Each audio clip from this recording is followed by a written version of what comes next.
I found out something very unsettling about Harry.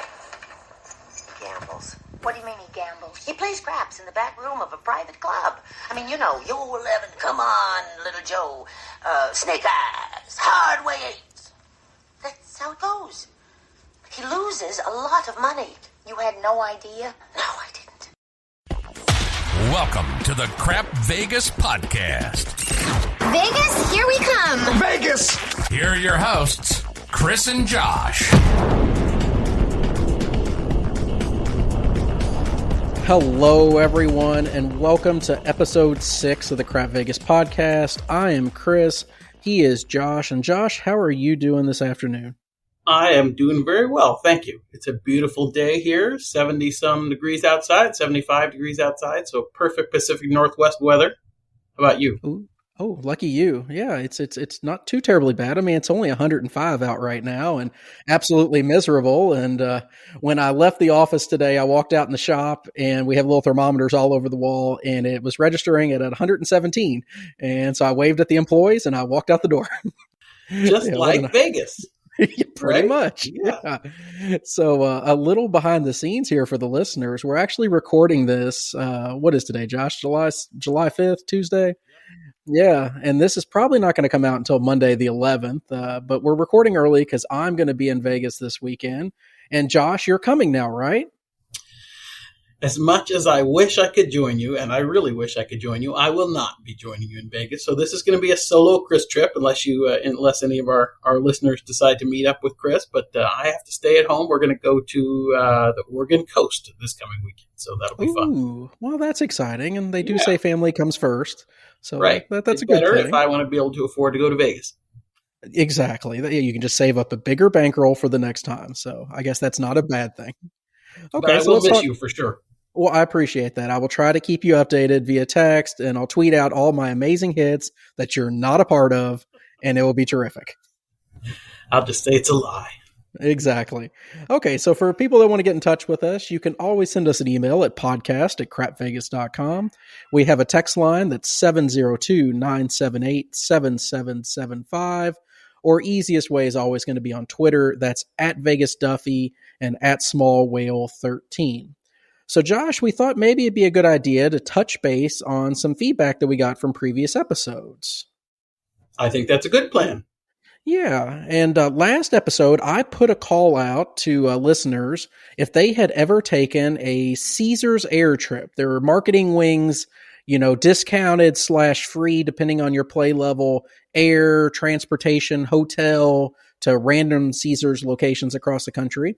And we actually got a handful of listeners that had done it, and it was remarkably positive.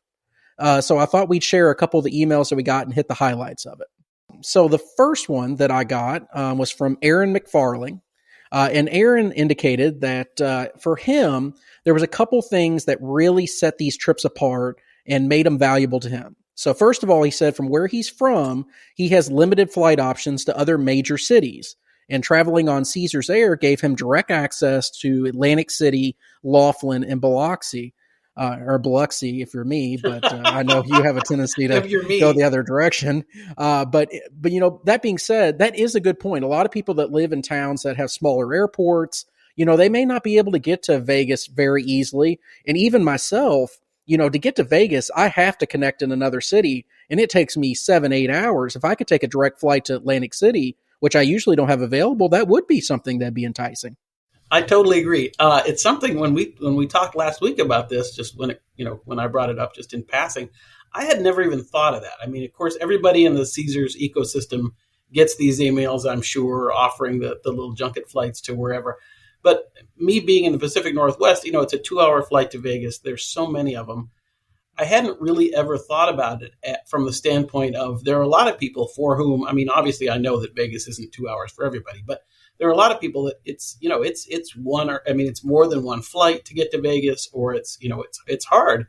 And these little charter flights to wherever, Laughlin or Biloxi, did I get it right? Yes, you're good. Keep going. are a really convenient, nice way to be able to get away and do a gambling trip. And I hadn't thought of it from that perspective. It's just, I was in my kind of little Vegas is so easy to get to mindset. I thought about it much more from a just, would I ever want to do that as an adventure? But for some people, it makes a lot more sense. It's much easier. I understand. Yeah, absolutely. So point one, well taken, Aaron. Definitely right. His second point was the cost. And this is something I had considered because I see this every time they send me one of those letters. It varies by player and what your ADT is and how valuable you are to the casino. But typically these trips are either free or they're for a small, what they'll say, quote unquote, experience fee, which can range anywhere from $30 a person to, $100, $150 a person. But either way, you're getting lodging, transportation, airfare, all of that, included. So it is a good value for anybody that's interested in actually doing this. Totally. And I was thinking about it. I mean, for me, the job, I don't know if you've given a lot of thought to it, Chris, but the part that always is a little bit of a hang up for me is the restriction on times and dates. It's, yes. That I am required That's why I never do it. Right. That I'm required to go and be there from Friday to Sunday or whatever it is, Friday to Monday. And, I might not even have those dates free, but also what if something happens and I want to go home sooner or stay longer or, those kind of, that's been one of the issues for me for sure. No, I agree with that. And it just, Josh, it never feels like it's Friday to Sunday. It's always like Tuesday at 12:13 p.m. to Saturday at 7:13. It's something crazy. It's weird days. It's always at weird times of the month, which of course makes sense. I mean, they're putting these trips on historically the lowest occupancy areas, trying to fill the places up. And that's perfectly fine. But because of that, I never could take advantage of this with my schedule. And I've actually wondered sometimes, what about if I just reached out and said, hey, I do want to come. I appreciate your offer, but how about you just give me some of that money towards my own airfare? Jet, right? Yeah, well, I mean, you don't have to do that. But, just how about a $500 airfare credit? And I'll take care of getting there. You just make sure everything else is set up. No, I think that's, I want to see what happens when you do that. See what they say. Okay, I'll keep you up. I'll keep everybody in the loop on that. I'll try that sometime next year. Do you think of the junkets to places like Biloxi or Laughlin as similar to the offers that I'm sure a lot of people get from various properties for cruises? Do you think of that as kind of a similar? I mean, obviously, cruise is a little more of a vacation kind of thing, but it springs to mind because I got an email today from MGM offering me, a cruise kind of, and I thought it's the same in a way.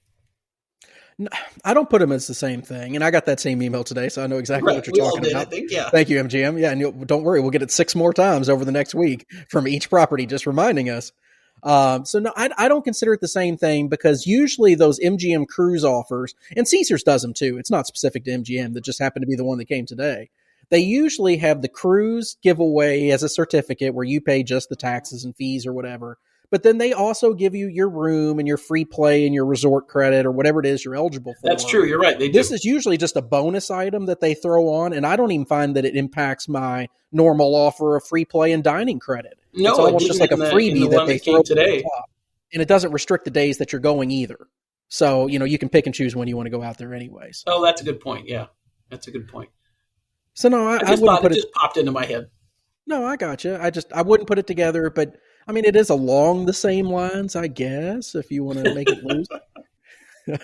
So Aaron's third point, and this is something else I hadn't really considered. He said where he lives, his closest casino is 3.5 hours away. But this obviously gives him direct access, to a much larger area to play. And I'm lucky enough to have, 5 properties within 2 hours and, 2 or 3 within an hour of where I live. So this isn't something I really think about on a daily basis. But yeah, I mean, if you're in a state that doesn't have legalized gambling and have nothing close to you, this may be your best option to get away at a reasonable rate. Absolutely. Absolutely. And yeah, I wanted to go. I do want to go to Biloxi, in one of the next big getaways. But these flights to Laughlin are kind of appealing to me, especially based on the positive feedback we've received. I want to go to Laughlin sometime. I'd always thought about just driving down from Vegas, but I mean, I've never been there, but yeah, it sounds fun. And going to Biloxi, especially Atlantic City, if they had decent dates from where I am on the East Coast, going up to Atlantic City for a weekend or something, I would take advantage of that in a heartbeat. It's just never on a weekend at a decent day and time, and it never happens to work out. And I don't know about the offers that you get, but not only do they include my home airport that's 15 minutes away. They seem to also include airports that are like 3 and 3.5 hours away from me. Like, hey, you don't want to fly out of, Louisville, but how about, Indianapolis or Nashville? I mean, yeah, they're remotely close to me, but I don't think I paid much attention to the airport. No, I mean, it's not a place I would ever drive to just to take a flight somewhere else.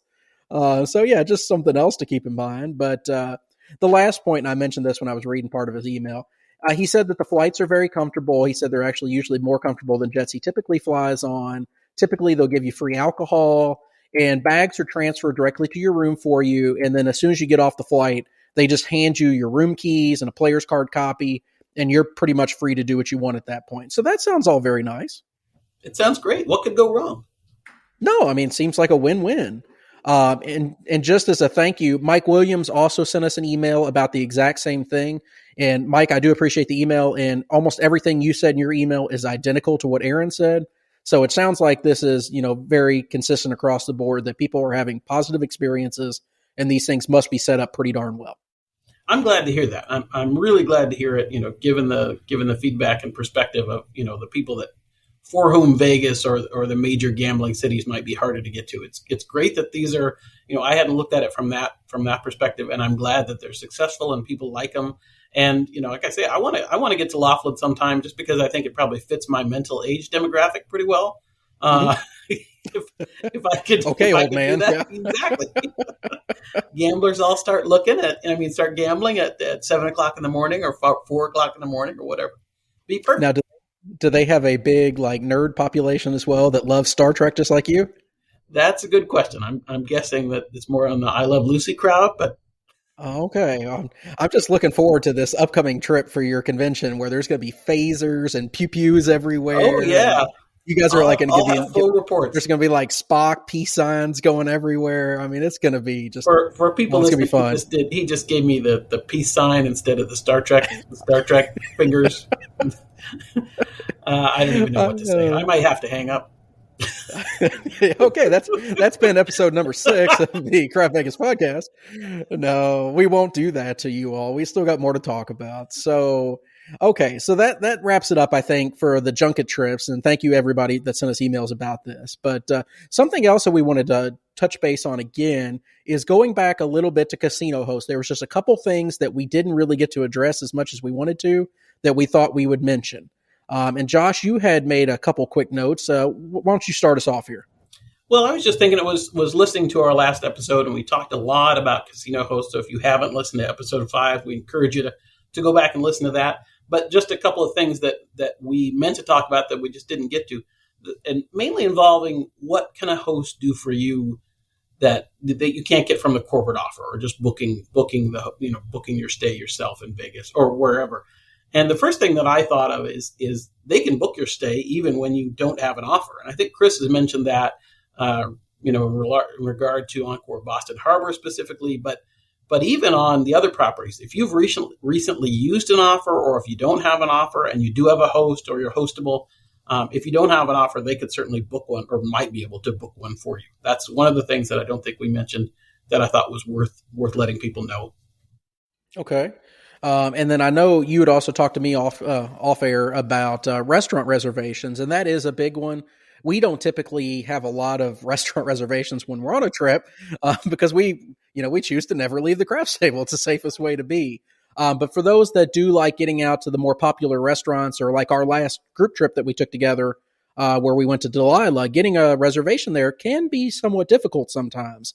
And that's where having a casino host really does come into play, because they can take a sold out restaurant and find you a table. They will always be able to pull a couple strings for you if they want to. So that can help as well. And Chris, I was just going to say, to that point, I don't even know if you know this, but our reservation at Delilah I didn't make, but we went from 4 people to 6 people, and the restaurant was full. And that's a big deal. The person who made the reservation on a Friday night, the person who made the reservation called, and they said, we can't help you, we're full. I contacted my host and said, do you have the ability to contact the restaurant and add 2 more people? And he said he reached out to the GM of the restaurant, and lo and behold, it was done. So that's... Imagine that. Exactly. Let me just shoot a text message and problem solved. that's an example of another thing that a host might be able to do for you that you wouldn't necessarily be able to do on your own. And then the last thing that we were going to mention, and Josh did bring this up on the last episode, but we really didn't talk about it much, are independent casino hosts. So all the people that we talked about last week, for the most part, were casino hosts employed by the actual property that they represent. Or sometimes with Caesars, they're representing Caesars Entertainment and may rep multiple properties, but they do work for Caesars. But there is another branch out there of casino hosts that are independent that do not work for these people. They're subcontractors. And these independent casino hosts can rep multiple properties across multiple states. I think Steve Sir is by far the most well-known out there, mostly because he wrote a book and his name's been out there for a long time. And you can hear him on interviews a lot. I was going to say, he's on a lot of podcasts, so you can kind of see him out there. And he's repped many different places over time, whether it was Hard Rock or Circa. I think in California, I think he reps Pachanga. And there's a few other ones around there. But people like him, he is not tied to those properties specifically, but he's getting compensated just the same for bringing you in there. He can get you set up with hotel rooms. He might be able to get you free play potentially, but he's not directly employed by the casino. So there are people that are unaffiliated that can still help you. And the one that I talked to Josh a little bit about that he wasn't familiar with, so I'm glad we're mentioning it. There is a website called Your Comped, and it's URComped, COMPED.com, I believe. And Your Comped is one of those places where you can upload images of your player's card showing what level you're at with different properties. You can upload copies of, recent offers that you've received from casinos, and then they can take that information and kind of determine what kind of value you have as a player and turn around and give you additional casino offers with other properties across the country, typically independent ones, or more specifically, they're big into cruises. So if you're looking to take a cruise sometime soon and may want one to be comped as a gambler, then they may be a great offer for you. I don't have any personal experience with them. I haven't used them. I've seen offers they've generated before, and they are good. It's just not something I've taken them up on before, but it is something to consider if you're looking to go the independent route or maybe see what your value is at different properties so you don't have to go directly through them. And Chris, have you ever been contacted by or reached out to an independent host ever in your gambling? No, not that I know of, at least. I think everybody I've ever talked to has been associated with a property, or at least if they were, if they weren't, they didn't mention it to me at the time. Right. So they at least pretended really well. Yeah. If any of our listeners, if you have worked with or do work with an independent host, I'd be really curious to hear a little bit more about how that works and what you think of it. If you think it's worthwhile, shoot us an email or a DM. I'm just curious about that too. I've only ever worked with corporate hosts at Caesars MGM or Wynn or those properties, but I'm very curious. Sure, I am too. So there's your call out, listeners, for this week. Last week it was junkets, and this week it is independent casino reps. So I think that wraps up everything we want to touch on from previous episodes. But something that we had received a lot of emails and questions about is tipping. What is normal? What is expected? And this is across the board, from when you're standing at a table playing, slot machine jackpots, everything. So Josh, let's dive into tipping. And I think it's good to start off with just a little warning from the start that any estimates that we give for tipping, that's specific to us. That's what we typically do if we're saying it. And I have a feeling we tip a little bit heavier than a lot of people do. So don't feel like you need to meet or exceed or anything like that. Tipping is very independent. It's whatever you feel comfortable with as a player or as a patron of the hotel. Whatever makes you feel good, that's perfectly fine. There's never a wrong answer when it comes to tipping. $1 is always perfect, no matter what we're talking about. So just keep that in mind as we're going. But Josh, go ahead. Oh, sorry, Chris. That's what I was going to say too. I think as someone that's worked in the service industry before, any tip is appreciated. And, so if it's, as you said, if it's $1, that's wonderful and appreciated, just as much. But I think our theme of this is we definitely are proponents of tipping yes, and encourage it to, whatever level you're comfortable with and can. So let's take this, Josh, in the logical order if you were arriving to Vegas and making your way through. So I thought first, let's talk about transportation. And I think we got to break it down, though, depending on what kind of transportation we're talking about. So if you're taking, Josh, a taxi or an Uber from the airport to your hotel, what would you normally trip on an average, from the airport to the hotel? Well, I'm not tripping on average. Okay, fine. Fine. You know what? It's been a long day. I'm just trying to get through this. You don't have to be a jerk. And I don't want to go back and edit this, so we're just going to keep rolling. That's why I threw it in. All right. So, sorry about that. Now we're lost.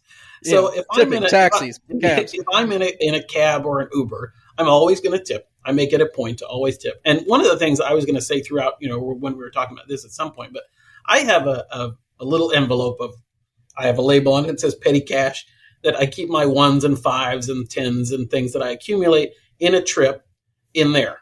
And I'll pull some out before I'm going on a trip to have in my wallet or, that kind of thing. So I always have small bills up to, even 10s and 20s in there for tipping at various reasons. At various times. And I don't have to think of that as coming out of my bankroll, if that makes sense. So I kind of have that extra money set aside that goes towards all my tips. And it builds throughout a trip as I accumulate small bills and that kind of thing. Anyway, so assuming I have some of that in my wallet, I'm always going to tip Uber drivers and cabs. And it's usually, on a trip to a Vegas hotel, between $3 and $5, I would say normally. If it's just me, probably more like $5. That sounds perfectly reasonable to me. That's probably the range I was going to give. And I bet you we're on the same on this one because I've asked you before if you were the same. But let's say you are lucky enough to have a limo taking you to the hotel provided by the casino, or if you just take one yourself and you rent it from Bell Transportation or any of those guys, Presidential in Vegas, and you get one of those rides, what would you tip the driver for an airport pickup and then getting you back to the hotel?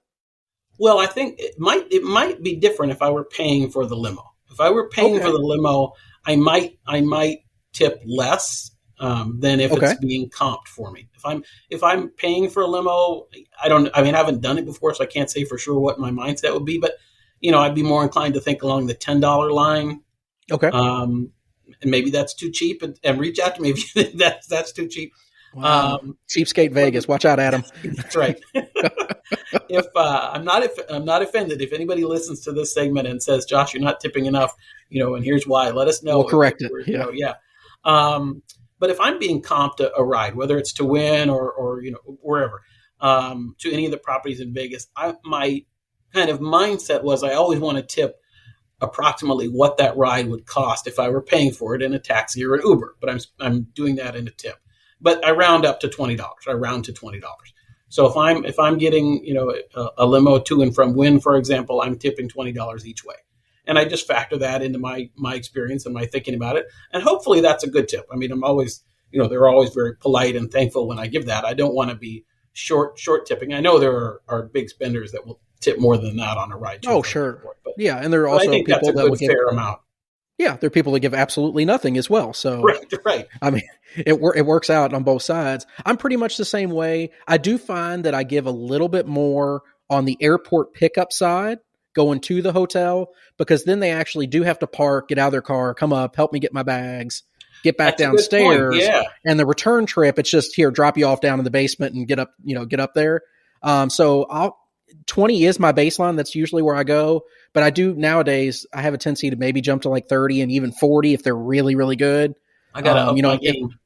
Well, no, you know what? This is a great contest to have for all employees, though. So they really do appreciate us. It's a race to the top. Who can tip the most? That's a good thing. I'd rather race that way than down. So I do find myself tipping a little bit more, heading to the hotel than heading away from it, because they are doing a little bit more work. But I think $20 is extremely reasonable. And just like you, I've never paid for a limo before. If I don't have car service, I'm just going to grab the first Uber I can find. Yeah, me too. To keep it as cheap as I can. It's great to have the benefit, but I sure as heck don't need it. But yeah, $20 seems really fair. Okay, so we're there. You're there. You need a little help with your bags. A bellman comes, grabs your bags. What are you tipping for some help with your bags? Well, first of all, I'm one of those cheapskates that normally will just carry my bags myself up to the room. I'm same. I'm always offered when I get out of the car at Wynn or wherever, obviously. But I'm usually, for me, it's a roller bag and a carry-on of some sort. So I'm not burdened with luggage. But when I have a bag stored at the bell desk, for example, I'm usually tipping, about $2 a bag or so. I'm always tipping $1 or $2 or $5 to the person that opens the door for me when I get in the limo back to the airport, that kind of thing. If I were having bags delivered to the room, I think it'd probably be more along the lines of a $10 tip, I would say. Kind of that range. About right. Yeah, I fluctuate right between 2 and 5 as well. I think that's pretty normal. But just like you, it's usually just one bag and like a backpack or something. It's no, I got this. Don't worry about it. Because I feel like an idiot having somebody help me roll in one bag that I can easily do myself. I mean, well, Chris, I don't know if you think of this, but for me, it's nothing to do with the money. It's a little bit to do with I can do it myself. But the other part of it is when I get to my room, I want to be able to put my stuff down and go. Oh, yeah. I don't want to wait. Right.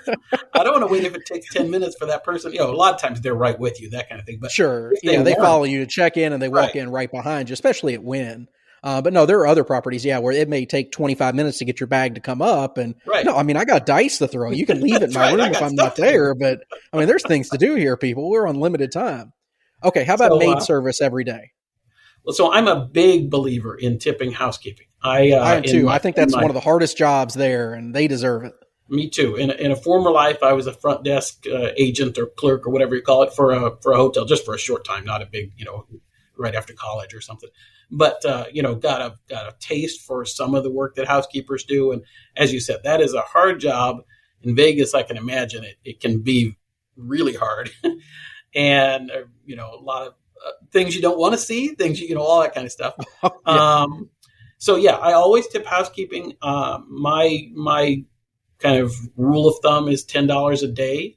I always leave a note that just says for housekeeping, thank you. Because one time I left, this may have been at Wynn, I don't remember, but one time I left the tip out and they didn't take it. Yes. So now I always make a point of leaving a note, and if I have any spare change, I leave that too. Although I think one time I left spare change and the housekeeper didn't take it. So I was no, I'm good. Thank you, though. That's right. But so it's about $10 a day, and then if I have any coin change that came along somewhere on my last day, oftentimes I'll leave a little bit more since it's that final room cleanup. I'm trying to get rid of ones and things like that. So sometimes on the last day, it might be who knows how many singles that I ended up with just to get rid of some of that bulk of little change. But it's at least $10 a day. How about you? Oh, cool. Yeah, no, I think you're right on with that. Something I had, I can't remember who it was, but somebody told me a long time ago, this is what they do. It may vary from property to property, but I assume this is okay. What they do is every day they were taking all their white chips, all their dollar chips or blue, depending on where you're playing. Right. And then they were just piling them up in their safe until the last day when they go to check out. And of course they were tipping while they're there as well. But then that last day, any white or blue chips they had left over after every session, they left those with a note saying thank you for the maid staff as an extra tip on top of it for the final room clean. I don't think there's a problem there. I would assume that they can take those and cash it without a problem. Think so too. I've never actually looked into that, but I wouldn't see any reason why they couldn't. If you can tip cocktail staff with checks, then I don't. Right. Why couldn't you with that? And I thought that was a kind of cool idea for people that are looking for a creative way to kind of, get around having to have cash in your wallet. But no, I think your numbers are spot on again, Josh. I think we're very similar. I noticed on my last trip, I had a whole bunch of ones, and I didn't want the housekeeper to be offended with like me giving just the single. So I threw in a 5 and I made sure that it showed in the piles. So it ended up being, $15 or $16 or something. So you snuck away to the strip club, and this is what you had left, and you're like, "Here, this is what you get." Okay, I see. But no, I know, and some people I think out there, I don't know if it's come up in social media for a while. I haven't seen any big things on tipping of housekeepers, but I know there's some people that seem to think that you don't need to do it. You're paying for that service, and to a certain extent, you are with all of the things we're talking about. People are obviously getting their wages, but assuming that you're in a state where the tipping is not factored into their hourly wage, it's still, a lot of the people in these industries are not, they're not making a lot of money. And, I feel that it's the least I can do, to help in a small way. And I don't have anybody that says that, that you shouldn't tip housekeepers for some reason, for example, I just don't agree with that. No, I don't either. And for me, it's even more than the money that you're giving them that they may or may not need. Who knows what their individual situation is. It's just the act of showing appreciation for them providing a service that you appreciate. Right. And especially when it comes to dealers. I mean, people aren't fully aware. Dealers in Vegas make very good money. They do. Especially dealers at, Wynn, Encore, properties, Venetian, Bellagio, Caesar's Palace. A lot of those guys are making over $100,000 a year. I mean, so this isn't chump change for a lot of them, but at the same time, it's not the money. It's showing, that you really do care and appreciate what they're doing for you, that they're helping you, that they're friendly. You want to reward them for that behavior, because for every good dealer like them, there's a horrible dealer that is the most curmudgeonly, just, oh my gosh, he's hopefully not for every dealer like them.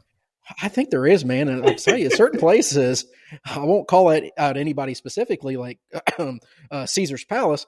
I mean, it's like everybody there just hates anybody walking up to their table. And you mean Caesar's Palace itself? Yes, I know. Yes, yeah, we're the place where the real Caesar lived. That place, yeah. And the dealers were dealing to real Caesar. Yeah, exactly. So no, but let's talk about tipping dealers. So craps and blackjack and different table games, it's all a little bit different. I mean, at a blackjack table, it's so much easier. Same thing, at a pie gow or a 3-card poker. You just put that extra side bet up for the dealers on top, and you can do $1, you can do a nickel, whatever you feel comfortable with. It's easy just to put that extra bet on top of yours on the top of the circle, and if it wins, it wins. If it loses, it loses. They appreciate the effort. With craps, especially when I was first starting off, Josh, it didn't feel as intuitive, like, oh, here's how you're supposed to tip for the dealers. So how did you kind of first learn what the best way to do this was?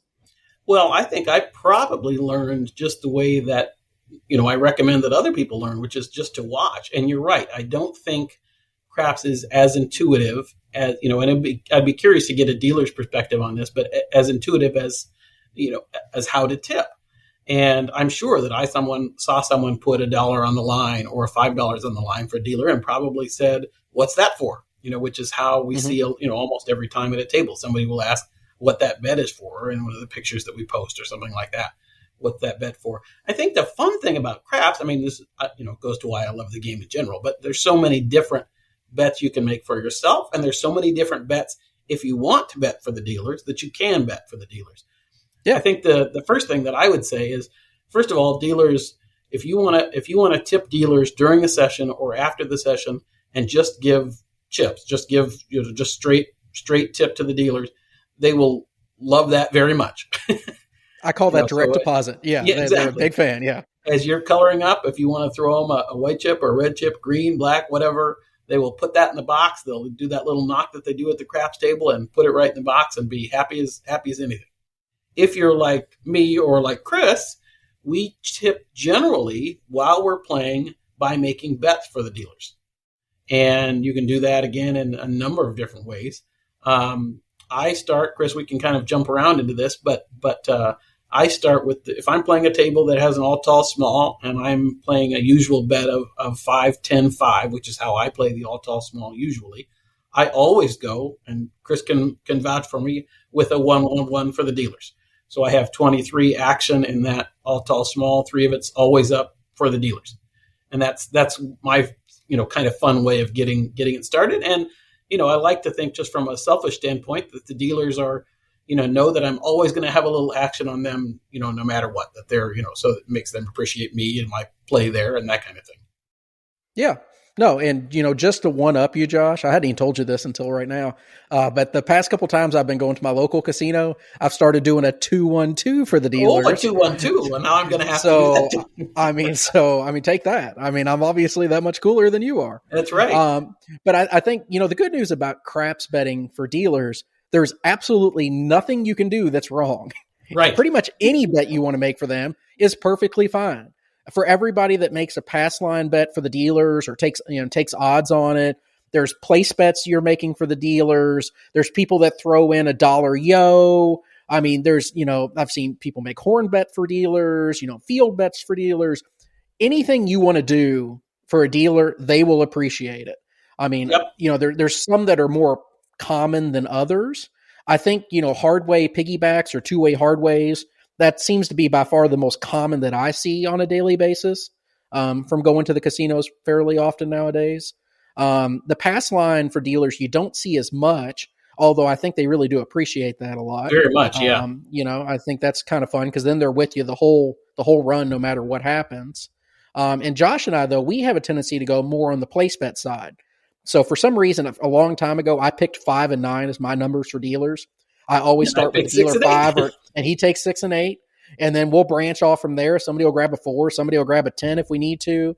If we can, we'll do player control just to keep those things up so we don't have to keep refreshing them. You'll get hit or miss results with different properties on if they'll allow that or not. But that's what we have a tendency to do. And then if it's running really good, not only do we have that going, we'll have a pass line bet for them with odds. We may have them on the hard ways with us. If we have a hard way going, anything we can get up there at that point, we will. So, go ahead. Oh, sorry, Chris. I was going to say for people that want to put place bets out for the dealers, which is our preferred way of tipping at the craps table, I usually do a $6 6 and a $6 8. I'll start with one. I'll start with a $6 8. And with us, we're playing, 270, for example, across. And usually about 2 rolls in, I'll put that first $6 8 out, and then I'll put a $6 6, and we'll kind of build from there. And usually Chris is alternating numbers if we're at the same table, that kind of thing. So if we get a good roll, we might have all the numbers covered. And then it depends, as you said, Chris, it depends on the property as to whether those bets, if they hit, will come down or not, or whether players have control, or whether the player can give the dealers control to press the bet or leave it up there if they want to. Which is, I think I'm single-handedly responsible for Wynn changing their policy. So Wynn, it used to be that I could put a $6 8 up for the dealers, for example, and the dealers, if that 8 hit, I could give them the choice of whether or not they wanted to leave that $6, leave the $6, the initial bet out there, take the whole thing down, or press it up at their choice. And this is how I've played at MGM Properties and Wynn. I love doing that. I like having the dealers playing along with me, and if they want to press as the roll gets hot, then I'm all for it. So I was over at Encore. This is maybe a year ago or a little less than that, and we're having a great roll. And I've got all the number place bets covered for the dealers on every number. I'm pressing, they're pressing. I kind of said, "You guys do what you want," kind of thing, and we're going. All of a sudden, I look down. My 10 is at $300. It started. I don't even think I was playing at a $50 table. It was just a quarter. It started at. It's at $300. And the dealer's 10 is at $500. And I said, "I don't think you're supposed to go ahead of me." How did I get behind you? So then it kind of became a race, and it was fun for me, and they were with me, and it was all fun. But I learned after the fact that was kind of a big no-no, that you were, as a dealer, you don't ever want to take your press your dealer bets above the player for a number of reasons, and probably there are people more familiar than I am with it, but you don't want to show up the player for not pressing enough, for whatever I don't know all the reasons for it. But Wynn soon after changed their policy. So when a place bet for the dealers hits, it has to come down entirely. And that frustrated me at first. Now I'm kind of used to it. It doesn't bother me as much. But it takes away a little bit of the fun of the dealers being able to get that little $6 initial bet up, really high. I mean, I guess it's bittersweet, Josh, because from their perspective, it's much better that the bet comes down. Yes. I mean, it needs to resolve, get paid, and move on. And in our case, people on Twitter have said too. Yeah, I mean, in our case, we put the bet back up instantly when it hits. So it's really much better for them that happens. But at the same time, yes, it is a lot more fun if you can put a bet, and like if we're on a crapless game, if we could get all the numbers covered and let those bets ride the whole time. I mean, it's great that we have them out there, and I really do enjoy tipping, and I think we tip a lot. But at the same time, on a crapless table, especially if you got 9 numbers that you're covering, I mean, that adds up pretty darn quick, It can get expensive, right? It can. There's no roll off. I was rationalizing it this way, and see what you think of this. And I don't know if this, based on our history since, I don't know if this is true. But my initial thought was I actually tipped more and more frequently when they were allowed to leave their bets up there than I do if they come down. But now I think you're right. I think when it resolves, when it comes down altogether, we tend to put it right back up because the roll is still going well, which is what's making us tip more. And so I tend to think that it probably is to the dealer's advantage to have that bet come down. Obviously, it's to the dealer's advantage from an odds perspective. I mean, the best tip you can make from an odds perspective is to just hand that green chip straight to the dealers. Here, just drop it in the box. Yeah. But if you're going to make a bet for the dealer, again, assuming it hits, then they should really take it down. So just, and that's the same with players too. Like pressing your bets is not a wise move from an odds perspective. It's the same, the same holds true. But I think it's not as much fun. But I don't think that I initially thought it would discourage my tipping more. But I think I probably tip the same amount or maybe even more now. So I'm used to it. I was cranky about it at first, but. No, understandable. I mean, every place else that I've been, honestly, other than Wynn, allows those to be player controlled and kept up. It's so changing, maybe though, Chris. It's changed at MGM. At Bellagio, they couldn't do it either last time I was there. Really? Okay. Yeah. Huh. I guess I don't remember that from my last trip, but maybe you came after I did, and I missed that. But I'm the same way. I mean, one of my favorite stories that I've told people it's actually one of my Twitter profile pictures or something. And you can kind of zoom in and you can see, I think it's a $300 8 for the dealers. And that started as a $6 8. And we were hitting 8s like crazy. And the dealers got their $6 8 up to 300. And I remember the dealer, name's Liz, my favorite dealer at Bellagio. And she was off at noon that day. And we were in the middle of this hot roll. And it wasn't up to 300 yet, I think, when she left. And she said, good luck or whatever. And then she came back. I saw her the next day and she said, how high did we get? She was just excited about, Oh, for sure. Yeah. I mean, obviously, they've gotten tips bigger than $300 before. But I like the fact that she was invested in the fun of that roll, too. Yeah. I mean, things like that are so much more memorable for dealers, even, just because it got so high. Right. Yeah. No, I agree. Like players, yeah. Now tell me what you think about this, Josh. So I was thinking about this a lot. Now, as a blackjack player formerly, it feels like tipping is so much more common on a blackjack table than it is on a craps table. Like, especially like a lot of blackjack players, as soon as they hit an actual blackjack, if it's a $25 blackjack that pays $37.50, they'll take the $2.50 and throw it out there as a tip. That's exactly what I do too. Yep. Yeah, I think that's pretty common. I'll take the $12.50 sometimes and do it, but but either way, it doesn't matter. It feels like people tip a heck of a lot more on a blackjack table. When we're at a craps table, it's actually really rare, I find, when we're playing together, that I actually see someone other than us tipping at the table. Me too. Is that what you find? Oh yeah, especially during play. Sometimes you'll see people color up and give their small chips, their blues and reds to the dealers, that kind of thing. But yeah, I would say, on a craps table, I don't know what, I mean, less than 10% of players, I would say, at least have chips in action. I think we're in the minority. We're definitely in the minority on, there are definitely people who place bets for dealers as well, but I think that we're in the minority on tipping that way too. And I did want to say one thing I meant to mention is we start out with a $6, for me, it's a $6 6 or $6 8, but you can also just do singles. If $1 is definitely appreciated. Yeah. Yeah. And you can place a $1 6 for the dealers if you want, if you want to do it that way, or a $3 6, that kind of, there's, so don't feel like you have to jump in with 6 if that's not, if that's not comfortable for you. The other thing, Chris, I don't know if you've ever done this. Well, you probably haven't because you do full odds. But something that I've done, not so much recently because I tend to tip by place betting, but I used to, if I was going to be under max odds, I would tip on my odds. So, for example, if I had a $15, well, let's just say even a $10 10, so the max I could go for odds would be $30, right, Chris? Yes. At 3, 4, 5, if I'm playing 3, 4, 5 times. So I might go $25 for me and a nickel for the dealer. So they get paid 2 to 1 on that. On the odds. That was how I used to tip some, and I would always make a point of saying, kind of to your point in the last episode of saying, this is for the dealers. $5 for the dealers. But anyway, and I don't mean to minimize that. That's another good way, and dealers like that because they're getting the better odds than they would on just a line bet, for example. So if you don't go max odds and you want to tip a little bit on top of your odds, that's another way to do it.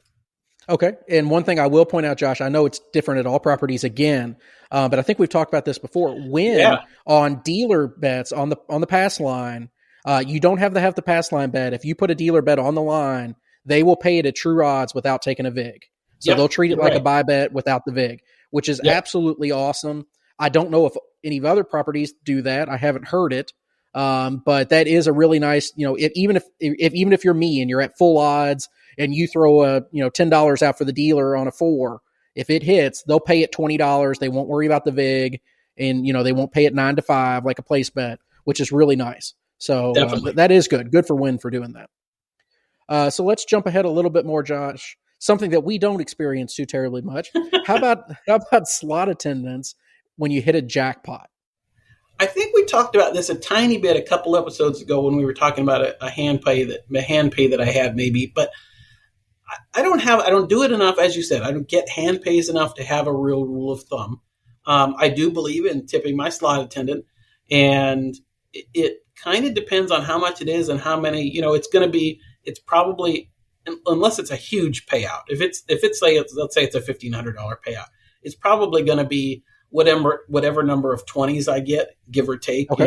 If it was a $1,580 payout, I bet you I'd tip the $80. Okay.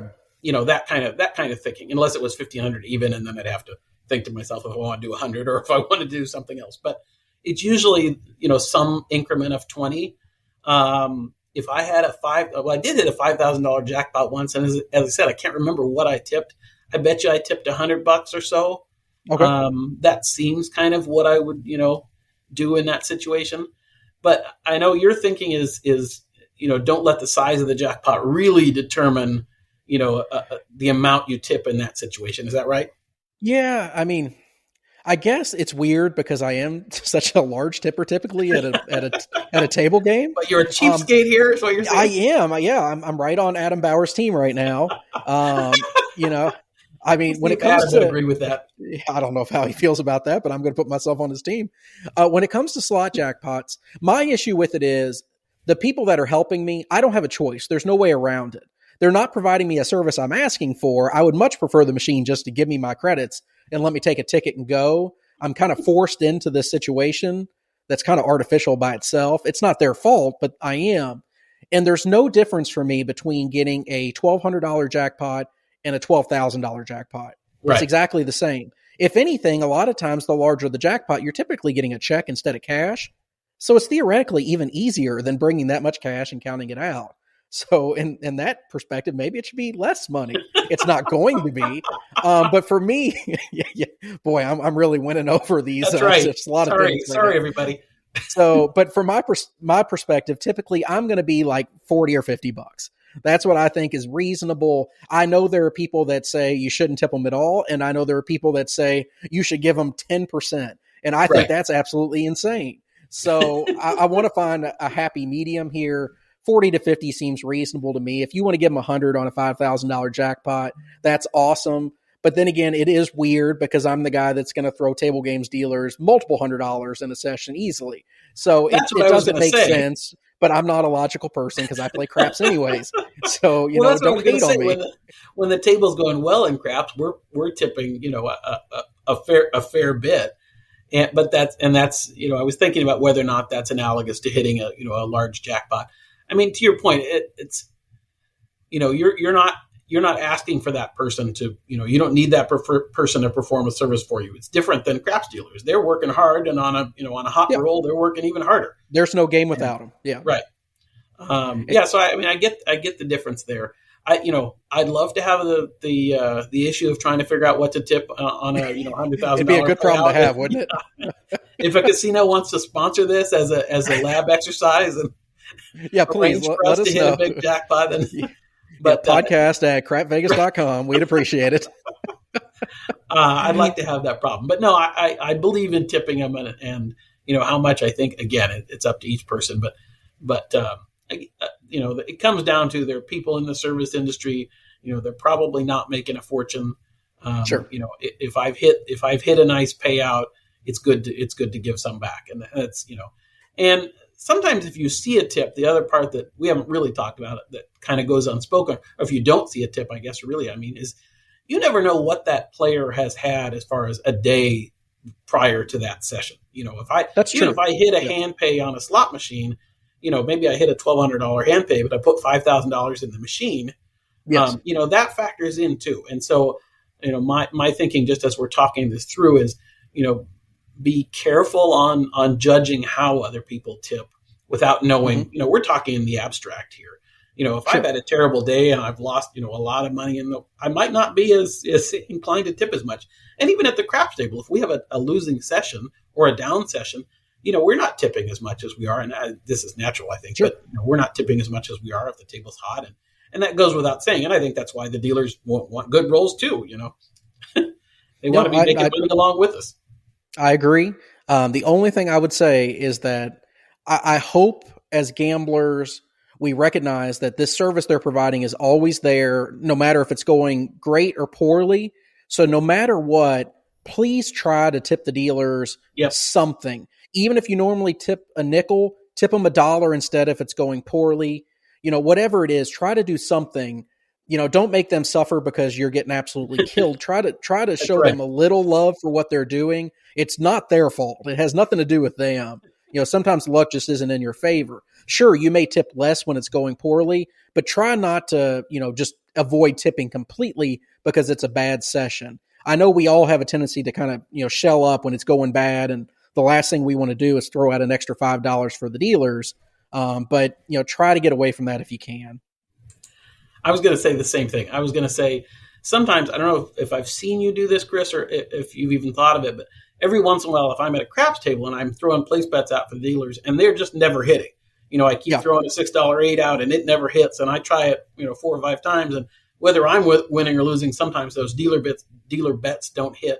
I'll then change my ways for a roll or two and just give them some money to put straight in the box, because it's, what I'm doing to try and bet for the dealers is not working. So I'm just going to make sure I give them something, because, I always try and tip before the end of a roll, because I don't want to get to the end of a roll and I've gone through my entire bankroll or whatever. I have nothing left to give the dealer. So that's part of the reason I want to try and tip along the way, is if things go poorly, they've gotten something out of it. I totally agree with you.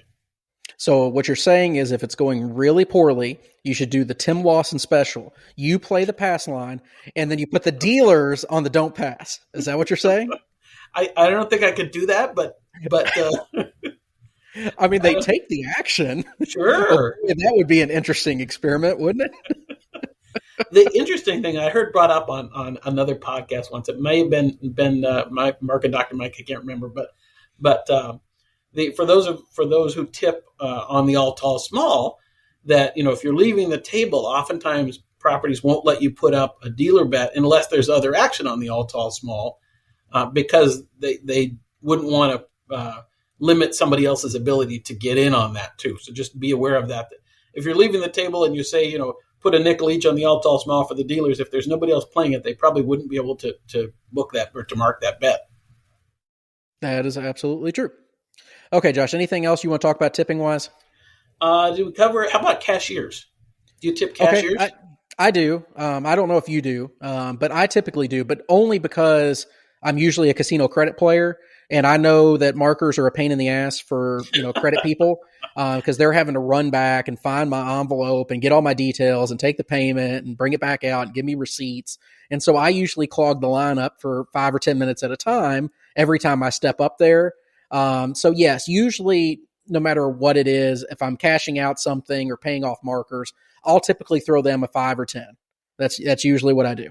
I'm the same way. I'm oftentimes, it's hopefully I've got some loose bills in there, singles or 5s or 10s, that kind of thing. And to your point about markers at Win and Encore, they sometimes have to run back and forth, or somebody has to run back to the other property. I've had them, it takes extra time because the marker was at Encore and they have to go get it, or somebody. Oh, I know. Yeah. So no, they're working very hard. I know not everybody has that. If you're just walking up when you finished up at a table and you're cashing out, $250 in chips, no, I don't think you should tip. That would be a little extreme. But if you have a more, intricate request that you're trying to make, or something you're trying to do that's going to take some more time, I think that's when tipping cashiers comes into play. So it definitely doesn't apply to everyone. And I think there are a lot of other topics there are a lot of other areas we could talk about as far as tipping that we haven't covered. But I think, we are, as I hope came across, we're big believers in tipping and very thankful for the people that are doing. We didn't even talk about cocktail servers, and we always tip on every drink even if we're getting waters or me Diet Coke. I'm $5 a drink flat across the board, no matter what it is, water, alcohol. If it's a free drink, it's $5. If I'm paying for it, it's usually $2-3. But I'm a little cheaper on the soda tips than Chris is, but that's okay. But I usually try to cover it before she gets to him, so she doesn't feel like she got shafted. So I try to overcome that as much as I can. Okay, so let's keep it moving. We got an email from Jerry Wesselow asking about tipping on casino jackpots. Jerry, I think we've covered that in our section there, so I don't think we're going to address it separately, but thank you for your email asking about that. We got a second email from Eric Woodland, and this is something, Josh, I wanted to touch base on. So he said in his email, "Hey guys, love the show. Have a question about ADT. I hear about it a lot online, but don't understand exactly what it is, how it's calculated, and if it's important. Is it something I control, and does it matter?" So, Josh, I think ADT is something that a lot of players, they know it exists, but they don't completely understand how you get to it and what it really matters to the casino. Chris, I think you're right, and it sounds very mathy. So I might let you mostly take the lead. I'll summarize what I think, and you tell me if I'm right or wrong, and then go into the details. So okay, ADT stands for Average Daily Theoretical, and I believe it. You agree with that? I got that part right. And I believe Stop there. We're done. Yeah, I believe it's basically the mathematical equation or the mathematics of, based on your bets, how much you are expected to lose over the course of your time playing. So, and you can talk the math, but just based on the odds of particular bets or the way you're playing, this is the amount that the house is expected to win over the course of your session. Yeah. And specifically the course of your day. That's why it's the ADT and not like average session theoretical, which I don't know if that exists, but what they're trying to do. It does in my head. Yeah, well, I mean, if that's what you like, go with it. So what I think it is, it's a way for casinos to quantify your value to the property on a daily basis. So it's a way to put a number on you and say, hey, look, Josh is worth $2,000 a day. Whether that's accurate, who knows? Usually it's nowhere near accurate. And I find it's actually far more skewed if you're somebody that plays at local casinos versus somebody that's a destination player. So my ADT out in Vegas is probably far more representative of what my true value is than my ADT at my local properties. Because at a local property, I may drop in and play for 45 minutes. I may play for 2 hours, but that's about it. I'm going to get in and out pretty quickly, depending on how it goes, or if I want to take another marker, whatever it is that's driving me, or if I got somewhere to be. But I'm not going to play for very long. But there may be sometimes I go to my local property on a weekend where I have all night and I can play for 6 or 7 hours. The problem is my ADT at those properties is significantly lower because I'm only playing for, an hour at a time. So they're thinking this guy's not worth that much money, which is absolute garbage. I'm worth a ton of money to them if I was there for a long period of time. And that's why I don't think ADT is really a good use of, tracking players. And I think a good host will recognize that and say, okay, yes, his ADT is this, but he's actually worth this to me. So tell me, Chris, and I have an idea, but just for anybody that doesn't have to help me, understand even better, how would you say these two concepts are related to each other? Your rating versus ADT. So they're directly related. Yeah. So let's talk about an average blackjack player, because that's where I'm going to have 90% of my time, and I've run these numbers way too many times in my career. So let's say you're $100 a hand. It could be $10 a hand, but I like using nice, round numbers to make it easier. Right. If you're $100 a hand player and you play 5 hours a day, and they usually calculate that you play 60 hands an hour. That's about what comes out of a shoe and shuffle and everything. It comes out to be about 60 hands per hour. So when you multiply all that out, 100 times 5 times 60, that means that you're playing through about $30,000 in cash per hour. But that's not how much the casino could really win. The casino has to have a house edge on that money that you're playing, and the casino is going to say, okay, on an average blackjack game, we're making 1 or 2%. It just depends on what the game is and what they value. And there's a lot more intricacies involved. They sometimes rate players as a skilled player versus a moderate player versus a beginner. Interesting. And that rating and that house edge can change. Say It's 1% for a skilled player and it's 2% for a beginner. But let's just say for calculation's sake, it's 2%. So on $30,000 played through at a 2% house edge, they assume that they're going to win about $600. So your ADT is going to take, that $600. If that was the only session that you had for that day, your ADT would have been $600 because that was your 5 hours of play. This is how much they should have made off of it. Now, out of that ADT, it ties into a lot of things. Typically, in your comps that you receive, you usually get somewhere between 30 to 40% back out of your ADT as a comp. That's usually what most players see. If you have a host, they might make 10 to 15% of that money back themselves, and then the casino pockets the rest, theoretically. That's usually how it works. But that number from your rating at the table, if they rated you as a $450 player, that's what they're going to use to multiply it by how many hands, how many hours that you played to come up with this number at the end of your session of what you were worth for that session. They'll add all the sessions up for the day, and you'll have your total for what your value was for that day.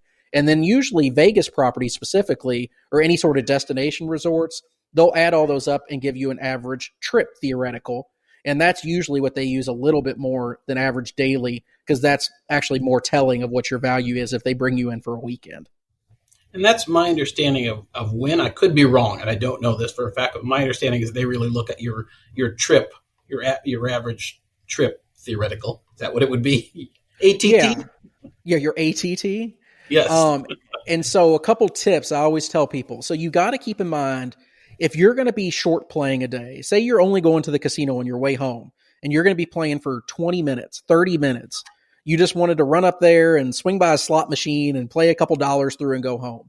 If that's your goal and you're concerned about what your ADT is, then don't put your card in the machine. Same thing at a table. If you're only going to be playing for 20 or 30 minutes, don't give them your card. Play unrated and just leave when you're done. But anytime you're on property and your card gets swiped for anything, whether you're picking up, that free play that you have, you're going by a restaurant and swiping your card for a discount or using points to pay, if it's a promotional Sunday where they're giving you a free toaster for swinging by, anytime you just swing by and swipe your card for anything, they're going to hit you with a day towards your average daily theoretical. It's going to be a $0 gaming day. And those can absolutely affect your offers that you're going to get from that property on the local side. You won't see that with Vegas as much because you're not doing these things. But as your local properties, you want to try to avoid those small, what I call those small frequent trips, and focus more on the larger, bigger trips to really drive that ADT up. And I think in Vegas, especially in some properties, if you're only going to be, if you have an early flight that last day, maybe don't play that last hour on that last day, or don't play rated. Don't put your card, don't give them your card or put your card in the machine. And I mean, I was thinking of fairly recently, I wandered over from Wynn to Venetian, and I was waiting for someone. I was going to be there for 20 minutes, half hour. And I wanted to just throw some money in the slot machine. I didn't put my card in because I didn't want, that 20 minutes of play to in any way affect, whatever they might offer me in the future, that kind of thing. It's the same idea. Yeah. So, I mean, I think that's the key things to keep in mind about ADT. Hopefully we answered a little bit about what your question is. Is it something you should be concerned about? Well, if you're focused on offers that you're going to receive in the mail, then yes, it is something that you should focus on, because it's truly the main driver of anything that you're going to get in marketing mail. Trying to get that number up as high as you possibly can by, getting your table rating up higher than it truly needs to be.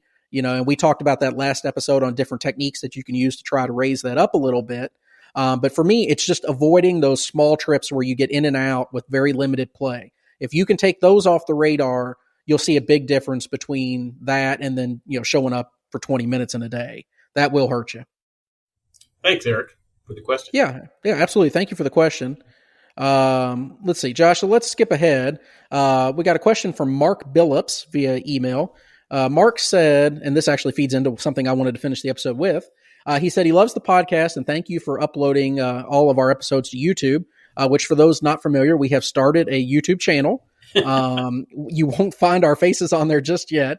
But for those that like to listen to things in the background, we put them all on there. It's getting an absolutely great response. Thank you for that. We encourage all of you to subscribe.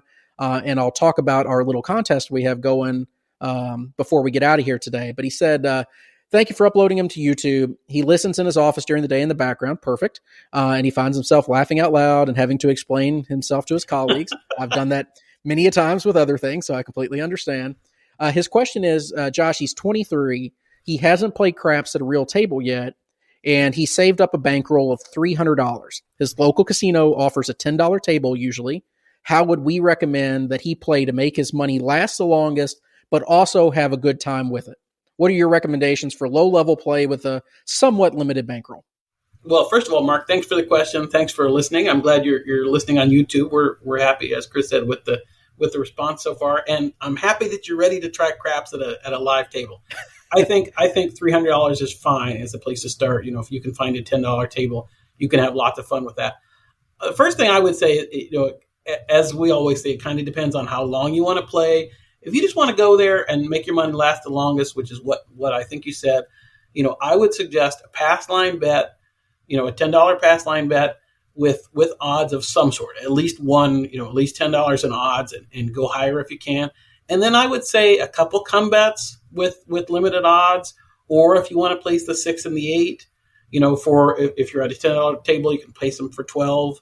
I think those would be my, a way to still have fun. You've got some action. If you're doing the 6 and 8, you've got 3 numbers, action. If you're doing a couple come bets, same thing after a few rolls. So you've got some action, you've got some fun, you've got some skin in the game, but you're not, you don't have a ton out there.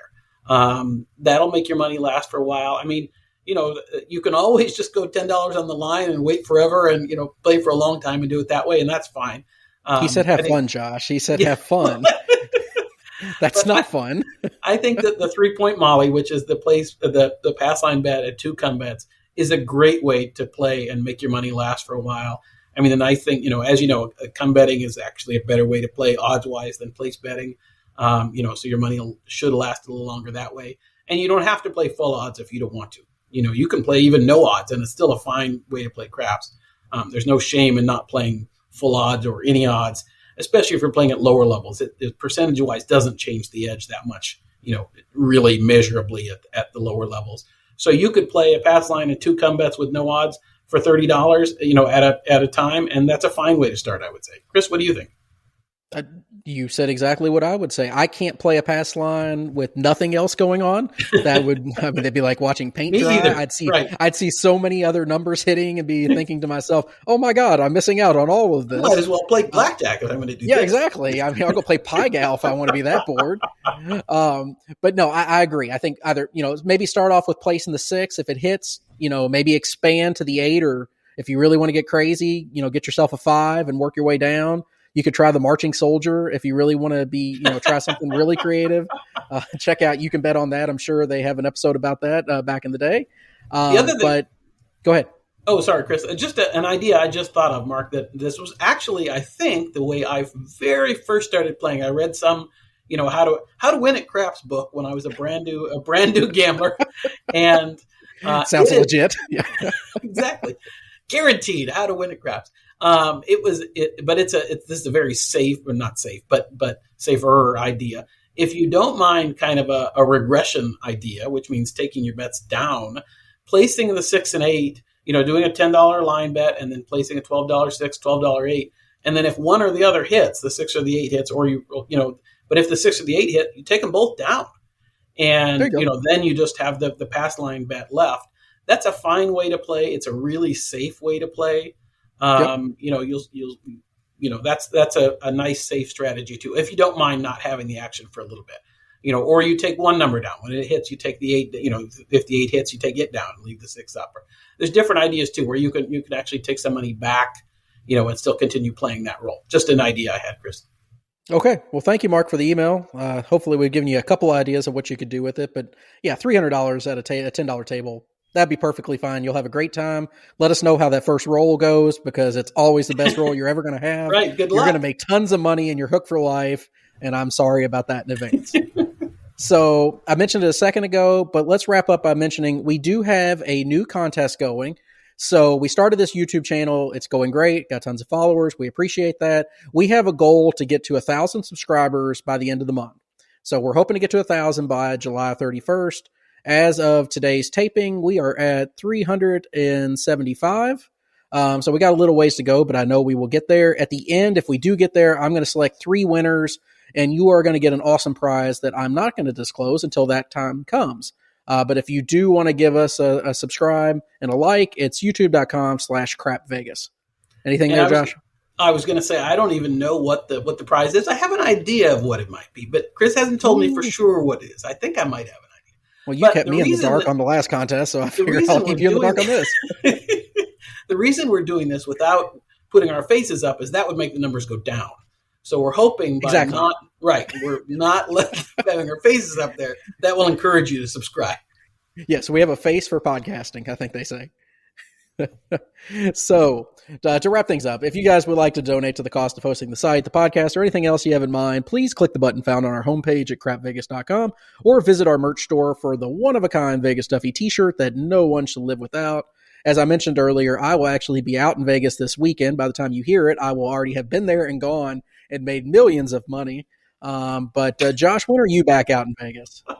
I will be back out, as we touch on it a little bit. I'll be back out the end of August for the Star Trek convention, which will be on the Strip for the first time, maybe ever. At least, I guess it was. Let's see, it was at the Star Trek Experience a long time ago at what is now the Westgate. But it's been at Rio for quite a few years, so it's going to be on the Strip at Bally's this year. I'm excited about that. So I might sneak in a trip before that, but for sure at the end of August for that. I used to think you and I were very much alike, Josh, but in this area, we are two polar opposites. So, that's okay. We have to have some differences. Otherwise, it gets too creepy. I can't support that. Is there anything else you want to chat about before we get out of here, Josh?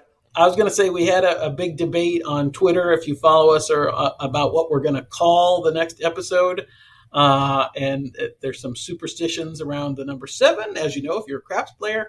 And we might talk at some point in length about superstitions and all that kind of thing. But I was going to say, as we think about the number 7, I'm one of those people who doesn't like to say it while I'm playing at a craps table. So much so that when I'm counting my money, I will count without the 7. So I will say 6-6 or 8-8, and it gets a little confusing. I did not know that. Yeah, I know. I'm saying that for the first time ever. Wow. It does get a little confusing, but I think we're going to stick with numbering the episodes as they should be ordered, but we haven't actually talked about that. But in theory, the next episode will be the big episode 7. Oh, I can't wait to see what happens. Okay, well, thank you all for listening. We'll talk to you guys soon. Thanks, everyone. Vegas, here we come. Thanks for listening to the Crap Vegas podcast. Have you ever been to Vegas? Check out all our recent news and our Vegas trip calendar by visiting CrapVegas.com. See you in Vegas.